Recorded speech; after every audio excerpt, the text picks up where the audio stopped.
जामताड़ा की खबर आपको हम बताते हैं। जामताड़ा में चौकीदार नियुक्ति परीक्षा को लेकर के विरोध तेज हो चुका है।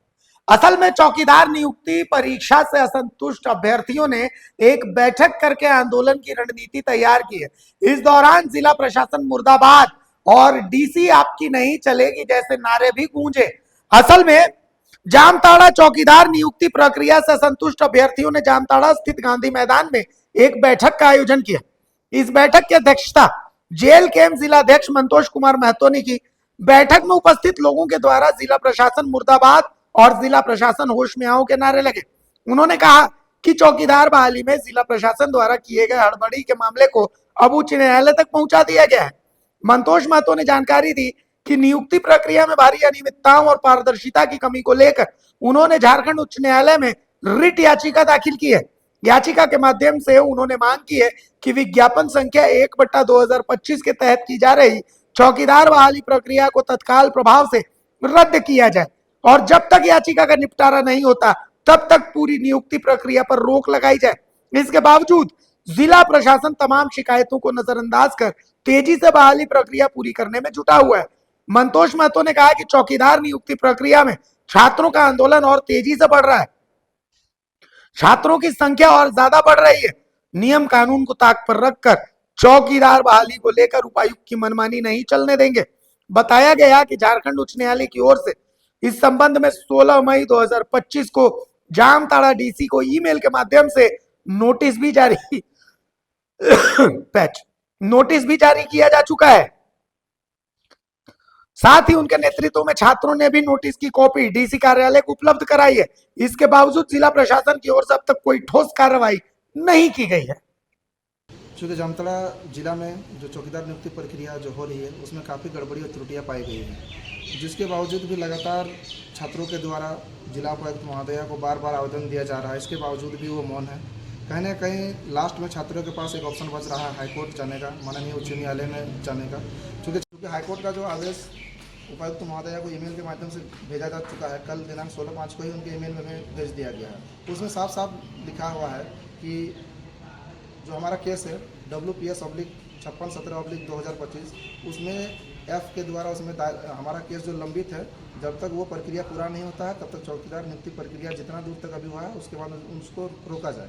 अगर रोका नहीं जा रहा तो इसका मतलब है कि कहीं ना कहीं अधिकारियों का मन बढ़ा हुआ है, वो अपनी शक्तियों का गलत दुरुपयोग कर रहे हैं और जो छात्र के साथ जो बर्बरतापूर्वक उनका जो व्यवहार ये जो चल रहा है, कहीं ना कहीं बार बार आवेदन दिया जा रहा है और हाईकोर्ट के नोटिस आने के बाद भी अगर ये प्रक्रिया चल रही है तो कहीं ना कहीं अधिकारियों का मन बढ़ चुका है।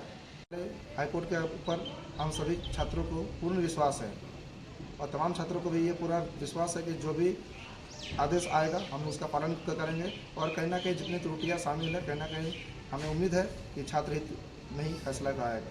धन्यवाद। जोहार।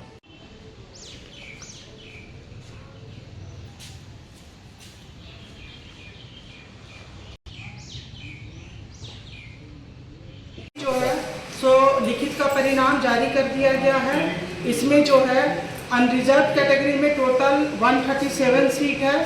137 के अगेंस्ट हम लोगों ने 555 को लिया है। चूँकि जैसा कि मैंने बताया सुप्रीम कोर्ट का आदेश है कि लास्ट कट ऑफ जो है उस कट ऑफ में जितने लोग आएंगे सभी को लेना है, इसीलिए यह संख्या 411 नहीं होकर के 555 है। उसके बाद फिर एसटी कैटेगरी है, तो एसटी कैटेगरी में भी हमारे पास सीट है 173, जिसका 3 टाइम्स हमें लेना था 519, लेकिन इसमें भी वही हुआ कि हमें 525 लेना पड़ा। 525 में से 6 जो है तो पीवीटीजी के हैं and that is according to the circular, और बाकी जो है इसमें ईडब्ल्यूएस जो है, ईडब्ल्यूएस में रिक्त पद 44 थे। 44 के अगेंस्ट में हम लोगों ने 3 टाइम करके 132 को लिया है, लेकिन चूंकि ईडब्ल्यूएस में सीट मात्र 69 थे तो इसलिए हम लोग 69 लोग को ही ले चुके। और मैंने पहले भी बताया कि चौकीदार नियमावली 2015 के अनुरूप जो हम लोग हर चीज़ कर रहे हैं उसमें यही मेंशन है कि 30% नंबर लाना मस्ट है, तो इसमें भी वही कैटेगरी रखा गया है। तो 19 से ऊपर जितने लोग हैं सभी को ले लिया गया है।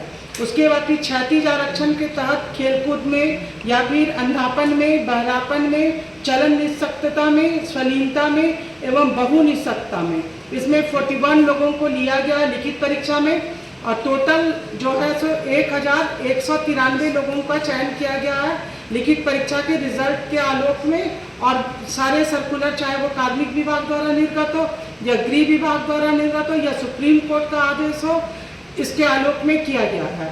सारी परीक्षाओं में, सभी परीक्षा में अभी तक की जो भी प्रक्रिया हुई है उसमें किसी तरह का कोई भेदभाव नहीं किया गया है और पारदर्शिता बरतते हुए सभी को नैसर्गिक न्याय के तहत मौका देते हुए हम लोगों ने ये रिजल्ट निकाला है। यह एकदम कदाचार मुक्त हुआ है।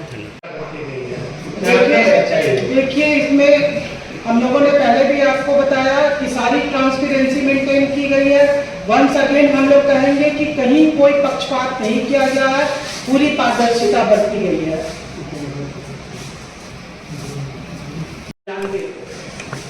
रिटन एग्जाम और जो कि शारीरिक परीक्षा, शारीरिक माप के बाद 1/3 हो गया, यानी हमारा 354 सीट है, 354 सीट पर ही बाहर।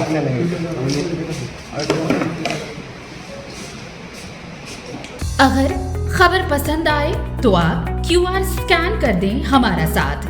आपका एक छोटा आर्थिक सहयोग है हमारा बड़ा हौसला। द भारत मित्र, बुलंद भारत की बुलंद तस्वीर।